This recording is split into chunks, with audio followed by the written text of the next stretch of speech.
Let's just look at that Safaricom price and the pricing that it has had in the last few days, given the issues that we know have been in the Kenyan market. Do you get a sense that perhaps we've reached some kind of equilibrium on Safaricom? I think the story on Safaricom is quite an interesting one. As you recall, it was the biggest IPO in Kenya, and so in SSA when it came onto the market. The thing is, most of the local funds have adequate supply of the stock, and in as much as maybe some of them would want to come into the counter based on the lower prices, it's also very hard for them to come in because they're also on the other end overweight on this counter. So it's been sort of a wait and see stance for most of the local institutions that hold a huge chunk of the stock, and we've been seeing the price going up a percentage point or coming down a percentage point as most of the local funds try and see what is going to happen going forward. And I think, as you mentioned earlier, we have the Prime Minister, the Honorable Mr. Bitange, stating that the drop in call rates was quite drastic and was unprecedented and was not accounted for. So I think most people are waiting to see if there's going to be a correction upwards in terms of the call rates, which would actually support the price of Safaricom, given that earnings would not drop as much as people had anticipated. But I think this one is more of a demand and supply situation. It's more of a technical situation with too much supply in the market and most of the local funds being overweight on the counter. And I think we'll sort of see it trading sideways over the next week or so as we wait to see what the outlook on the current tariffs will look like. Given the noises that we've seen coming out of the shareholder, the government in Safaricom and Telkom Kenya around those price cuts, do you see the probability that the interconnection fees slashes that the Communications Commission of Kenya has been proposing could perhaps be reversed, and we could see perhaps some pricing power coming back into those cell phone companies? I think in as much as you have the government being a shareholder in some of these key companies and also being a regulator on the other end, it's more of a market sentiment that's going to drive the tariffs, because on one end you have a newcomer, Bharti Airtel, that's coming in through Zain, and they've been very strong in their operations in India. So they've been giving the local companies, Safaricom, so to speak, a run for their money. But I think that what we should be looking at is the sustainability of the current tariffs. We released a note some time back currently reviewing our price of Safaricom down to 5.6. But the key issues were that 18 months ago, the same thing happened. Zain Kenya still had the same management. And as much as Bharti Airtel has also come on board, they kept the same management. So the question we're raising is, in as much as the current tariffs have come down by a huge segment, how sustainable is this if the same thing happened 18 months ago and the managed team was still the same? So what we're asking is what has effectively changed. But I think what stands out for Safaricom in the long term is their CapEx spend in terms of them getting into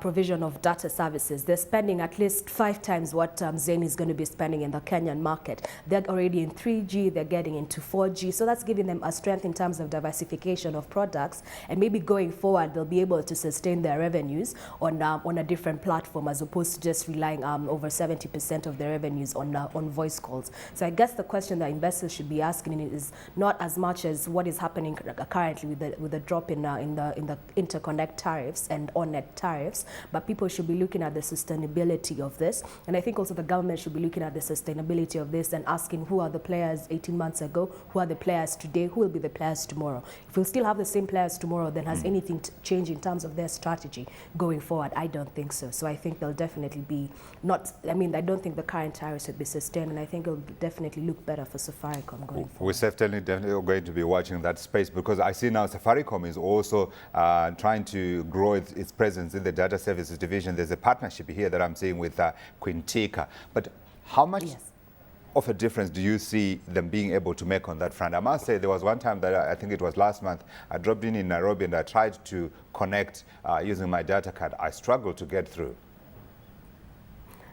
Oh, that must have been some long time ago. I mean, it's definitely improved, it was just last month. Now.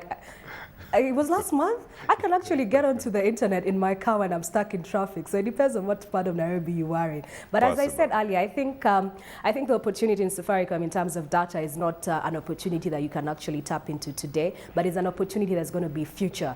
I mean, they're spending about 1.5. They're spending lots of money in terms of setting up their infrastructure for 4G and for 3G. And beyond that, the penetration of internet connectivity in Kenya is also quite low. So that also presents presents an opportunity with the fact that most of the population is sort of the savvy, IT savvy population between 15 to 35. So it presents an opportunity for an existing player who has the monopoly in terms of the numbers of the voice market to be able to effectively market and roll out a data product faster than anybody else who doesn't have a numbers. So I think the case of just one last point, the case of the price war tariffs where Safaricom may be coming down would be a strategy for them to actually hold their current market share. So when they begin to roll out additional products, they don't have to pay an additional price in terms of getting back their old customers who may have left the existing network. We shall definitely be trying to test those linkages and corrections and see if they are working. So in terms of the trading day today, Mbite, what are you watching? I see one of the brokers here is talking about potentially perhaps some action coming through on Stanchart, KPLC, EABL, that's East African Breweries, Mumias, and perhaps Safaricom again. What are you watching today?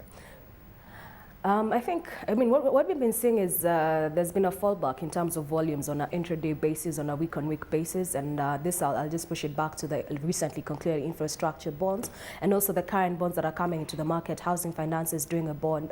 Standard Chartered is looking to raise 2.5 billion from the market. Housing Finance is looking also for 10 billion. So in terms of trading volumes, probably the volumes won't be as much as they were in the first half of the year. But going forward, we'll definitely be looking keenly at the Standard Chartered rights issue. This were priced at this have actually come at a discount in terms of trading, and there's very limited liquidity on this. So we suspect the current shareholders will all be taking up their rights. That will be something to watch and see where the theoretical price actually closes at post the rights trading. We'll also be looking at Athi River Mining and East Africa Breweries. I think East Africa Breweries have taken a hit over the last 2 weeks given the assent to law of the alcoholic bill, and there's a bit of speculation in terms of how effectively they'd be able to control the lower end of the market. And they released their full year financials last month, and the segment that actually was up in terms of volumes and in terms of numbers was the wines and spirits, which was essentially selling to the lower end of the market. So in as much as this alcoholic bill has actually been ascended into law, it doesn't mean that most of the people who've been brewing illegal alcoholic drinks will be able to start formalizing this and getting into the legal market in the short term. So at least that gives the likes of East African Breweries the upside over the short term. And I think for Mumias Sugar, what traditionally happens on the technical front is anytime it comes below 12 shillings and 50 cents. We have to wrap it up, I'm afraid.